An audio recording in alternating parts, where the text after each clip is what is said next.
My girlfriend screamed. My friends think I can do so much better. You're holding me back. I calmly said, I won't hold you back anymore. Then I broke up with her on the spot and left. This morning she called me crying because her friends are tired of her sleeping on their couches.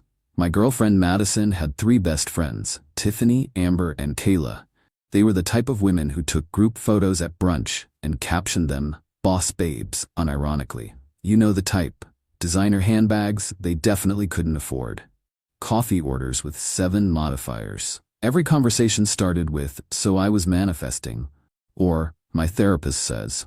They all worked in social media marketing, which, as far as I could tell, meant they posted on Instagram for small businesses and called it a career. Combined, they maybe made $120,000. Combined. But they lived like they were pulling in $500. Tiffany drove a leased BMW. Payment, $650 a month. Her salary, $42,000 a year. The math didn't math. Amber worked for a startup that had been about to IPO for 3 years. She got paid in equity. Equity she couldn't cash out, but she had a company credit card for networking events which she used to buy $18 cocktails. Kayla's situation was most interesting. She technically worked in social media marketing, but really she was dating Marcus, a 47-year-old divorced finance guy who paid her rent as a gift. She lived in a luxury condo he visited on Tuesdays and Thursdays. This was Madison's friend group. These were her boss babes. Madison worked at a coffee shop, made $15 an hour plus tips, brought home maybe $2,200 a month on a good month. I'm a civil engineer, made $87,000 a year. Not rich, but comfortable. We'd been dating 2 years, living together for 1. My apartment, my lease. She moved in because her roommate situation fell through and she just needed a few months to save up for her own place. That was 12 months ago. Rent in our city for a 1-bedroom is about $1,800. I paid $1,200. She paid $600. Utilities split 50-50. She bought groceries sometimes. It was fine. She was fun. We got along. I didn't mind covering more of the rent, but then she met Tiffany, Amber, and Kayla. Suddenly, our apartment wasn't good enough. It was small. The neighborhood was not aesthetic. The furniture was giving IKEA. It was IKEA. I bought it at IKEA. It's affordable and functional. That's the point of IKEA. Babe, we should move somewhere with more natural light. Tiffany's apartment has floor-to-ceiling windows. Tiffany's apartment costs $3,200 a month. So that's almost double what we pay now. But it's in the Arts District. We can't afford the Arts District. Speak for yourself. Excuse me? Madison, you make $2,200 a month. Rent alone would wipe out your entire paycheck. That's why we'd split it. I'm not paying $2,600 a month in rent. See, this is exactly what I'm talking about.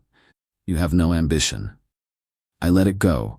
Figured it was just her adjusting to new friends. Then came the restaurant complaints. Can we go somewhere nicer tonight? Amber went to this amazing sushi place last weekend. How much was it? I don't know, like $200 for 2 people? We're not spending $200 on dinner. Why not? Because I'm saving for a down payment on a house. You're always saving. We never do anything fun. We went to the movies last week. The movies. Wow, so fancy. Madison, you literally picked the movie. That's not the point. I genuinely didn't know what the point was. This went on for 3 months. Every time she hung out with her friends, she came back with a new complaint about our life. Our car wasn't nice enough. My job was boring. I didn't dress well. We didn't travel enough. I wasn't ambitious. I'm a civil engineer, working on infrastructure projects. I design bridges. I literally build the things that keep society functioning. But sure, not ambitious. The final straw came last Tuesday. We were having dinner. I made pasta. Simple carbonara. She was on her phone the entire time. Madison, can you put your phone down? I'm texting Tiffany. We're eating. So it's rude. She looked up. You know what's rude? Being held back by your partner. What? Tiffany said I'm being held back, that I could do so much better than this. Better than what? This. She gestured around. Small apartment, boring dinners, a boyfriend with no ambition. I looked around our apartment. 1 bedroom, clean, well-maintained, decent furniture, kitchen that worked, bathroom that didn't have mold, heat in the winter, AC in the summer. What's wrong with our apartment? It's small. It's 750 square feet. That's normal for a 1-bedroom. Tiffany's is 1,200. Tiffany pays $3,200 a month. We pay $1,800. Because you won't move somewhere nicer. Madison, you pay $600 of that $1,800. I pay $1,200. If we move to a place like Tiffany's and split it fairly, you'd be paying $1,600. That's almost your entire paycheck. So, I could get a better job. You've been saying that for 6 months. Because you don't support me. I literally pay 2/3 of our rent so you can have money for other things. How is that not support? She threw her hands up. You don't get it. Kayla's boyfriend is a vice president. Amber's boyfriend just bought her a car. Tiffany dates guys who take her to Michelin star restaurants. Kayla's boyfriend is 47 and sees her twice a week in exchange for paying her rent. That's not a relationship. That's an arrangement. Amber's boyfriend is drowning in debt to impress her. And Tiffany dates guys who ghost her after 3 weeks because they realize she's high maintenance. You're judging them. I'm observing them, and I'm noticing that you want what they have without any of the downsides. I just want more. I have ambition. You have expensive taste. That's not the same thing. I have ambition. You don't. I put down my fork. I have a degree in civil engineering. I passed the PE exam on my first try. I'm working on a $45 million infrastructure project. I've been with my company 3 years, and I'm on track for a promotion to senior engineer next year. I'm saving for a house. I max out my 401k. What exactly about that says no ambition?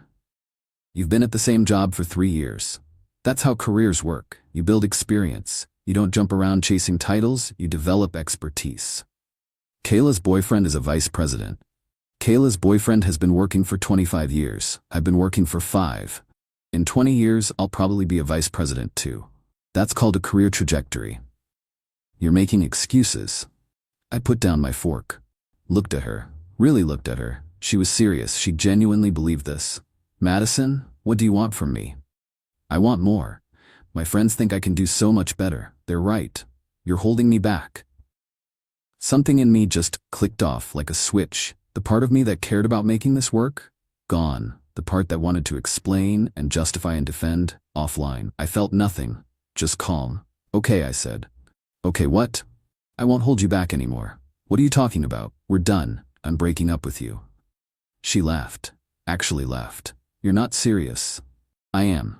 Pack your stuff. You need to move out. You can't kick me out. It's my apartment. You're not on the lease. I'm giving you 30 days notice as of right now. But you're welcome to leave sooner. What? You said your friends think you can do better. Go do better. I'm sure one of them will let you stay while you find a new place. You're being ridiculous. No, I'm being practical. You're unhappy. I'm tired. This isn't working, so let's end it. You can't just break up with me over one comment. It wasn't one comment. It's been 3 months of comments. You don't like anything about our life. You don't respect me or my career. You want someone more ambitious, richer, fancier. That's fine. Go find him, but it's not me. Where am I supposed to go? Didn't you just say your friends think you can do better? I'm sure they'll help you do better somewhere else. I can't just leave right now. You have 30 days. That's generous and legal. I stood up, grabbed my keys and wallet. Where are you going? Out. You can start packing or not. Up to you, but you're leaving. I went to my friend Chris's house, explained the situation. He let me crash on his couch for the night. When I got home the next morning, Madison was gone. Most of her stuff was still there, but she wasn't. I texted her, "Take your time getting your things. You have until the end of the month." No response. Fine. I went to work. Normal day, came home, made dinner, watched TV, went to bed. It was weirdly peaceful. Day 2, still no word from Madison. Her stuff was still in my apartment. I started boxing it up, not throwing it away, just organizing it so she could grab it easily when she came back. Day 3, still nothing. Day 5, I get a text from a number I don't recognize. "This is Tiffany, Madison's friend. You need to let her back into the apartment." No, she has nowhere to go. She has 25 more days to collect her belongings. You're being unreasonable. I gave her 30 days notice. That's what the law requires. She can coordinate a time to pick up her things. She doesn't have anywhere to stay. That's not my problem. She said her friends think she can do better. I assume one of those friends has a couch. No response. Day 7. Madison texts me, I need to get my stuff. Sure. When? Tonight. I'll be home after 6. She showed up at 7 with Tiffany, Amber, and Kayla. All 3 of them glaring like I'd committed a war crime. They were dressed for battle. Designer athleisure, perfect makeup, hair done, like they were about to film a reality show confrontation. Hey, I said. Madison didn't say anything, started grabbing her stuff. Tiffany stepped forward, arms crossed. You know you're a complete asshole, right? Because I broke up with someone who told me I was holding them back? Because you kicked her out. I gave her 30 days notice. That's literally the legal requirement, and she's the one who said she could do better. I just agreed with her. She didn't mean it. Then she shouldn't have said it. Words have consequences. Amber chimed in. Do you know how hard it is to find an apartment in this city? Yes. That's why I've been paying $1,200 a month while Madison paid $600. But since I'm apparently holding her back from her full potential, I figured she'd be better off finding a place that matches her ambitions. You're being petty. I'm being practical. Madison wants more. I hope she finds it, just not here. Tiffany was scrolling through her phone, not even paying attention. Classic. Amber was eyeing my TV. Is that a 55-inch? Yes. That's it? Kayla's boyfriend has an 85-inch. Good for Kayla's boyfriend. Don't you want a bigger TV? Not particularly. This one works fine. She shook her head. No ambition. These were the people giving Madison life advice. These people. Madison was in the bedroom, packing clothes. I could hear her crying. Tiffany noticed me noticing. See what you did? I didn't do anything. She said I was holding her back. I let her go. That's what she wanted. She wanted you to fight for her. Why would I fight for someone who doesn't respect me? Because that's what men do. No. That's what men in romantic comedies do. In real life, when someone tells you they can do better, you let them. Then they figure out if they actually can. Amber, she can definitely do better. Then why is she crying in my bedroom? No answer. They helped her load her stuff into Tiffany's car. Multiple trips. Tiffany complained about scratching her BMW interior. Amber kept checking her phone. Kayla asked if she could take my Keurig. No. But Madison uses it. Madison is moving out. The Keurig stays. You're so selfish. It's my Keurig, that I bought, that I use. So yes, it stays with me. Madison walked past with a box, didn't make eye contact. When they were done, Tiffany turned to me. You're going to regret this. Probably not, but thanks for the concern. Madison's amazing. She'll find someone way better than you. I hope so. She deserves to be happy. That seemed to confuse them. They were expecting a fight.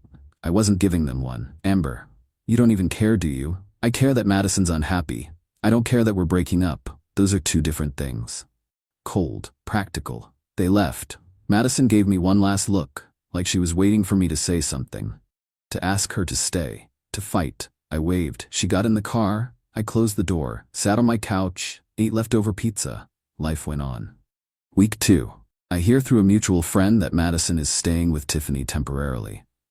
Week 3. Mutual friend says Madison is bouncing between friends' places while she looks for an apartment. Week 4. I get all my locks changed. Not because I think Madison will break in, but because it's good practice after a breakup. Week 5. I get a call from Madison's mom. Jake, hi Mrs. Chen. I heard what happened. I'm so sorry. It's okay. These things happen. Can I ask you something? Sure. Did Madison really say you were holding her back? Yes. Long pause. She's an idiot. I laughed. Couldn't help it. I appreciate that. She called me last week, said she's been staying with friends. I asked her why she doesn't just get an apartment. She said she's looking, but everything is too expensive. Rent hasn't changed since she lived here. That's what I told her. She said she can't afford $1,800 for a one-bedroom. She never had to pay $1,800, she paid $600. I know. I told her she should apologize to you and ask if she can move back in. What did she say? That her friends said that would make her look weak. Of course they did. Mrs. Chen, I really liked Madison, but she made it clear she wasn't happy with our life. I'm not interested in being someone's backup plan. I understand. You're a good man, Jake. She's going to realize that eventually. Maybe, but it won't change anything. We chatted for a few more minutes. She apologized again. We hung up. Week 6, nothing. Week 7, I start dating again. Casual. Just coffee dates. No expectations. Week 8, I meet someone nice. Her name's Lauren. She's a teacher, makes $48,000 a year, drives a 10-year-old Honda, lives in a studio apartment. We go Dutch on our first date. She insists. We go to a diner. She orders a burger. Doesn't take photos of her food. It's refreshing. Week 10, Lauren and I are seeing each other regularly. Nothing serious yet, but it's nice. Week 12. Almost 3 months after the breakup, I get a call. Madison. I don't answer. She calls again. I don't answer. She texts, please pick up, it's important. Then I'm serious, I need to talk to you. Then, Jake, please. I call back. What's wrong? She's crying. Full breakdown crying. The kind where you can barely understand what they're saying. I need help. What happened? Are you hurt? Are you in danger? No, I can't keep staying with my friends. Oh, that kind of emergency. Why not? Tiffany says I've been there too long. She says I'm disrupting her energy, and her boyfriend is uncomfortable with me being there. How long were you there?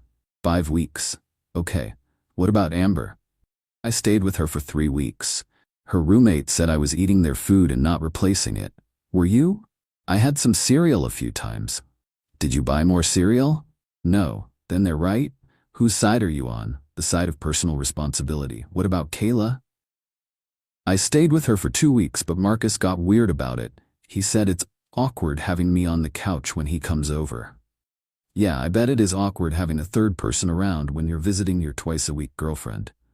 So that's 5 weeks with Tiffany, 3 weeks with Amber, 2 weeks with Kayla. That's 10 weeks. Where have you been the last 2 weeks? I've been rotating, a night here, a night there. One of them will let me crash for a day or two. Then I have to leave. I'm exhausted. Okay, so what do you want from me? I don't have anywhere to go. Madison, what do you want from me specifically? Long pause. Can I come back? No. Please, I made a mistake. You were right. I'm sorry. I believe you're sorry, but no. Why not? Because we're broken up. Because you told me I was holding you back. Because you spent 3 months complaining about everything I provided. Because we don't work? Pick a reason. I was wrong. My friends were wrong. They hyped me up and then they abandoned me. I'm sorry that happened, but that doesn't change us. We were good together. No, Madison, we weren't. You were unhappy. I was frustrated. We were convenient for you and exhausting for me. That's not good together. Where am I supposed to go? You have a job. Get an apartment. I can't afford it. You could when you lived with me. Because you were covering most of the rent. Yes, I was. Because we were in a relationship and I made more money. But you told me I was holding you back. So I let you go. Find someone else to cover your rent, or find a cheaper place, or get a roommate. Those are your options. My friends. Your friends aren't your friends, Madison. They hyped you up to leave a stable relationship because it made them feel better about their own situations. Tiffany wanted you to be as messy as her dating life. Amber wanted someone to complain with about money. Kayla wanted someone to validate her arrangement with Marcus. They didn't care about your well-being. They cared about having company in their dysfunction. That's not true. Really? Where are they now? You've been couch surfing for 3 months. Have any of them offered to help you get an apartment, co-sign a lease, give you a deposit loan? Silence. That's what I thought. They're tired of me. Because you expected them to solve a problem you created.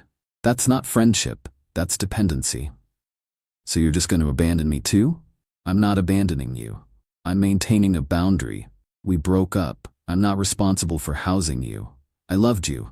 Past tense, noted. I still love you. I don't believe you. I think you love the stability I provided. The cheap rent, the consistent paycheck, the guy who didn't demand you split $200 sushi dinners. But you didn't love me. If you did, you wouldn't have spent 3 months telling me I wasn't enough. She was crying harder now. Madison, I'm going to be honest with you. You need to figure out your life. Get a roommate. Find a cheaper apartment. Pick up extra shifts. Stop comparing yourself to your friends. Stop living beyond your means. That's the only way this gets better. I can't do this alone. You're going to have to. I'm sorry, I really am. But I can't help you. So that's it? That's it? You're just gonna let me be homeless? You're not homeless. You're temporarily inconvenienced. There's a difference. You have a job. You have options. You just don't like any of them. That's not my problem to solve anymore. I hate you. That's fine, but you called me, remember? She hung up. I sat there for a minute, felt nothing. No guilt, no satisfaction, just neutral. Lauren called. Hey, wanna grab dinner? Yeah, absolutely. We went to a Thai place, split the bill, talked about our days. She told me about a student who finally understood fractions. I told her about a bridge design that got approved. Normal. Easy. No drama. Week 15. I hear through the mutual friend that Madison's friends don't talk to her anymore. Apparently there was drama. Something about Madison expecting them to keep supporting her indefinitely. Shocked. Truly shocked. Week 16. Madison texts me. I got an apartment. Congratulations. It's $1,600 a month. I had to get a roommate. That's good. Roommates help with expenses. It's in a worse neighborhood than where you live. Okay, and it's small. Most apartments are. I just thought you should know. Why? No response. Week 20. Almost 5 months after the breakup, I see Madison at a coffee shop, not the one she works at. A different one. She sees me. Freezes. I wave. Keep it civil. She walks over. Hi. Hey, how are you? You? I'm managing. Good. Awkward pause. This is weird, she says. Little bit. I'm sorry for everything. I appreciate that. Do you think we could ever? No. Just like that? Just like that. I'm seeing someone. Oh, yeah. Is she better than me? She's different, and we're happy. That's all that matters. Right? Take care of yourself, Madison. You too. I left, didn't look back. Lauren was waiting in the car. That her? Yeah, she looks sad. She made her choices. You okay? I'm great. And I was. Here's the thing about people who say you're holding them back. They're usually holding themselves back and looking for someone to blame. Madison didn't need a richer boyfriend or a fancier apartment or a more ambitious partner. She needed realistic expectations and better friends. But those aren't things I could give her. Those are things she needed to figure out herself. Did she? I don't know. Don't really care. I'm busy building bridges. Literally and figuratively. And dating a woman who orders burgers at diners and splits the bill and doesn't think my IKEA furniture is giving anything except functionality. Life's good, no regrets.